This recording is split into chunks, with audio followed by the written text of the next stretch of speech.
На что способна одна солнечная панель плюс десульфатация? Значит, ответы плюс подписчикам на вопрос, можно ли использовать старые аккумуляторы. Безусловно, можно и даже нужно. Их можно восстанавливать. Я сейчас покажу простой нехитрый способ. Он вообще самый бюджетный на сегодняшний день. Наверное, проще вариантов не существует. И дешевле вариантов тоже, наверное, не существует. В принципе, и плюс этих станций, вот у меня две станции отдельные, каждая работает от одной солнечной панели. Одна 450, вторая 280. Так в чем жирный плюс таких станций? Ну, во-первых, такую вот станцию можно с такой панелью собрать за $150, а такую за 200 станцию можно собрать. В чем жирный плюс? Сейчас многие скажут, ничего не потянет, ничего не даст, что за ерунда. Я сейчас все покажу на деле и расскажу. И все зависит от того, сколько вы аккумуляторов поставите. Это очень важно.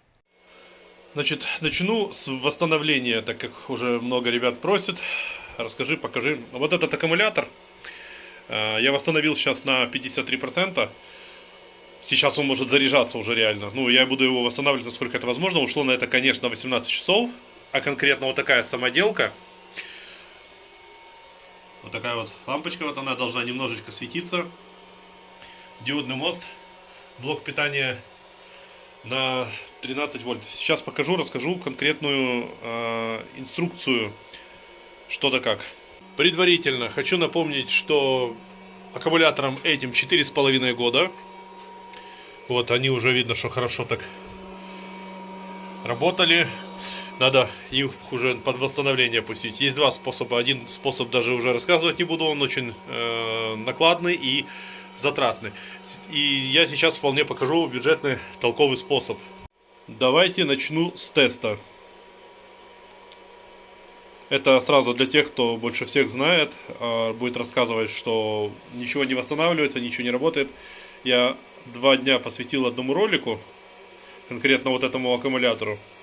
Вы видите 50%. Его можно продолжать как бы десульфатировать, и он вернет свою емкость где-то на процентов 70-80, а может даже и больше. Ну то есть, да, на такую десульфатацию одного аккумулятора, чтобы такой результат получить, у меня ушло 18 часов. Да, ну вот я включил вот эту самоделку, и оно вот такой вот результат показало. И даже если бы 50% это все, что можно было бы восстановить в таких аккумуляторах, которые, я извиняюсь, стоят где-то долларов 25-30, я думаю, что за 4,5 года даже такой результат это очень хороший. Я при вас одним кадром вот тест только что сделал. Результат хороший. Этот аппарат показывает в точности 99%. Такими аппаратами пользуются многие профи. Вот обратите внимание, пожалуйста. Так, немножечко про зарядки. Не буду говорить, что за фирма, кто где что. Просто скажу сразу. Вот тут было описание, что данное зарядное устройство типа ремонтирует аккумулятор. Если вы видите вот конденсатор, вот такого вот плана. Конденсатор, да, там, значит, он сглаживает напряжение, он не дает ему пульсировать, и десульфатация уже не может осуществляться, так как вот этот аппарат, он десульфатирует аккумулятор, потому что здесь идут пульсации. Постоянно идут пульсации, это по звуку было слышно. Оно постоянно лупит и лупит. Диодный мост 4 ампера выдает вот его модель. В принципе, предыдущий ролик я посвятил полностью этому оборудованию, показал результат каждых 5 часов и 10, и так до 18 часов, и вот это был хороший результат. Аккумулятор был вот реально, ну, еле живой. Этот вообще уже тоже, ну, как и те все, надо восстанавливать. Так вот, собственно говоря, диод 4 ампера дает. Чтобы нам на аккумулятор шло не больше, чем 1 или 1,5 ампера, мы ставим лампочку, которая служит как кран. Она разрывает плюс. Я сейчас на рисунке покажу, если, ну, будет вдруг непонятно. Она служит как кран. То есть она делает так, чтобы больше, чем 1,5 ампера по проводам не прошло. Эта лампочка, вот, это 21 ватт и значит 12 вольт. Это тоже 12 вольт, но 5 ватт. Она служит как разрядка. То есть она чуть-чуть разряжает, а это больше заряжает. И то есть на пластинах убирается сульфат, конечно, чтобы сульфата не было, не нужно аккумуляторы в ноль разряжать, хотя бы 11,7 надо оставлять без нагрузки, чтобы было вот 11,7, это 20% заряда. А я пришел к мнению, что лучше оставлять 12 вольт заряда, и тогда будет вообще все good, не придется встревать в такие ситуации. Но если уже встряли, а такое бывает очень часто, не всегда за всем можно уследить, вот это оборудование ремонтирует аккумуляторы. Вот я думаю, что за двое суток, трое максимум, там, да, думаю, часов 50, и аккумулятор будет как, ну, не, там, не как новый, но будет в хорошем состоянии. Вчера я вам показывал, что на аккумулятор идет 1,5 ампер, лампочка кушает 0,35 где-то, 0,36 она кушает, а сюда попадает, ну, 1,1 ампер. Вот это здорово вообще. То есть, то, что нужно для десульфатации. Если здесь поставить вот тут вот конденсатор, как перемычку, да, вот так, между вот этими двумя проводами, если он будет поставлен, он будет сглаживать напряжение, все это будет просто банальное зарядное устройство. Напряжение вырастет, как бы, ну, то есть пульсации не будет идти ремонт аккумулятора. Поэтому давайте к делу. Значит, вот у нас схема. Вот у нас блок питания. То есть он включен в розетку. И на выходе мы имеем два контакта до 13 вольт.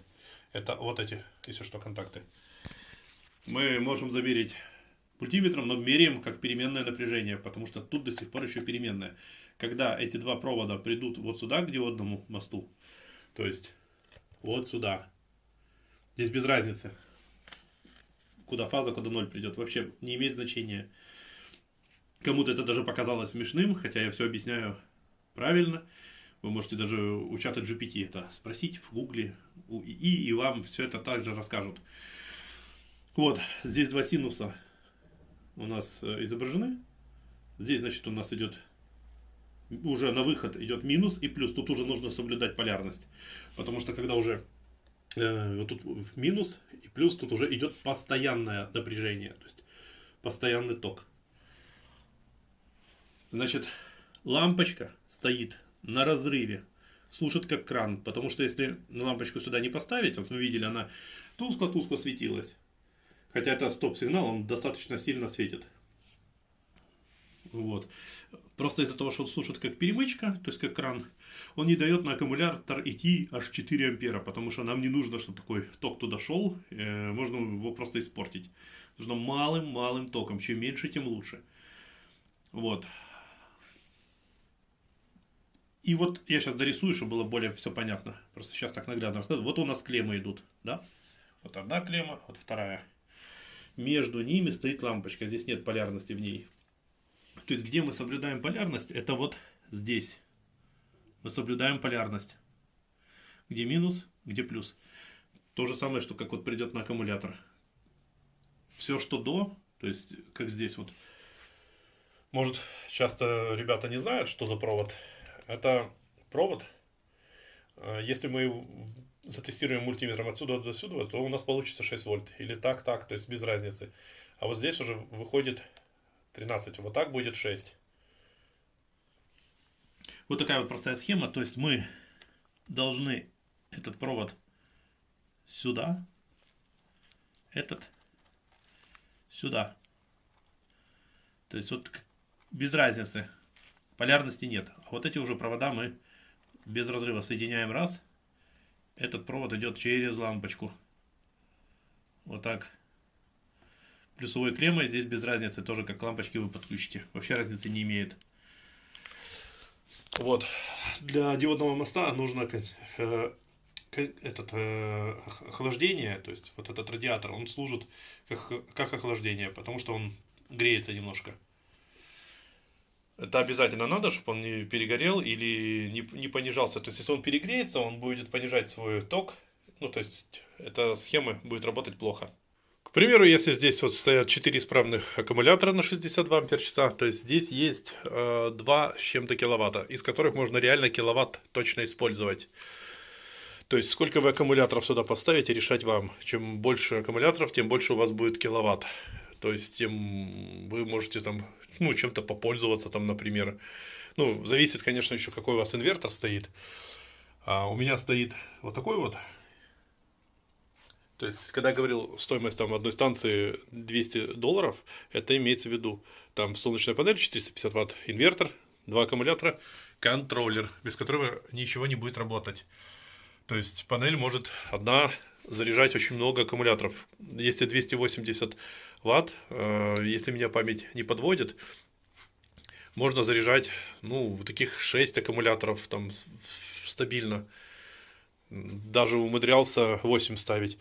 Тоже все заряжалось. Просто, ну, дольше нужно времени как бы ждать и стараться, в общем, не использовать лишнюю энергию, чтобы вы, если вы хотите к вечеру все аккумуляторы зарядить, чтобы у вас было, значит, чем там свет включать, ну, такое там, болгаркой пользоваться, заряжать что-то. Как видите, вон еще один аккумулятор, вон еще, и вот еще.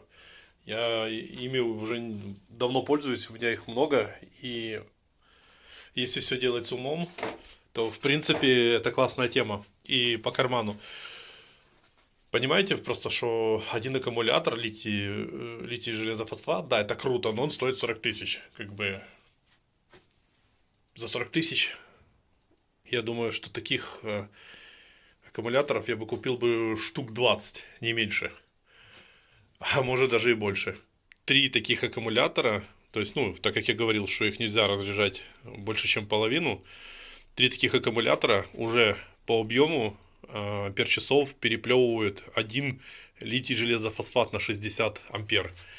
Ну, вы сплюсуйте и все поймете, сколько. А у меня тут 4 стоит. Это, я же говорю, таких можно много поставить. Сейчас вот многие скажут, что твой инвертор даже не, вот видите, 2400 ватт не запустит в этих аккумуляторах, пускового тока не будет. Смотрите.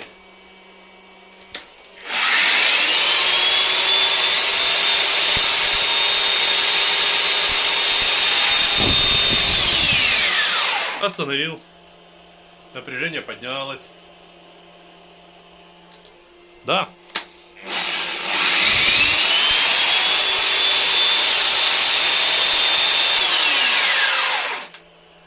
При том, что у нас погода сегодня вот такая, солнца нет. То есть панель сейчас максимум там 2,5 ампера, 3 дает. А когда 10, у меня здесь просадка вообще незначительная. Целый ролик про это снял, поэтому всех тех, кто скажет, ты поработаешь так 5 минут и все, нет. Я реально поработаю ей минут 40, так чтобы эти аккумуляторы не разрядить, и все будет круто. Ну, то есть эти аккумуляторы у меня были посажены сильно до глубокого разряда. Да, так получилось. Морозильную камеру нужно было постоянно использовать, холодильник. И вечером, когда не было электричества, ну, у меня вариантов не было, хотя и есть 2 генератора, но как бы это бесплатное добытое электричество от солнечной панели. И да, вот так вот их довел до глубокого разряда. Ну, ничего, восстановлю. Сейчас сделаю оборудование, чтобы можно было несколько аккумуляторов сразу восстанавливать, чтобы это ускорить немножечко в несколько раз. Провод использую как 8, то есть одна вот эта вот жила, это 4, вот видите, вот по 2 идут, все параллельно подключено на 12 вольт, и на инвертор также идет как 8 получается. Вот таких вот, видите, 2. И тогда получается большой пусковой ток пускать и все запускать. Какой вы сюда инвертор поставите, решать тоже вам. Надо больше киловатт, ставьте что-то мощнее. То есть сюда понятно, что вы не поставите к одной солнечной панели таких 100 аккумуляторов, это понятно. Их можно поставить там, ну, я думаю, до десятка, у меня 8 стабильно было. Это как бы прилично. Я считаю, что если там холодильник, телевизор, когда нет света, и поэкономить что-нибудь, это очень даже круто. Вот такая суть этой станции. Подписывайтесь ко мне на канал, у меня много полезной информации.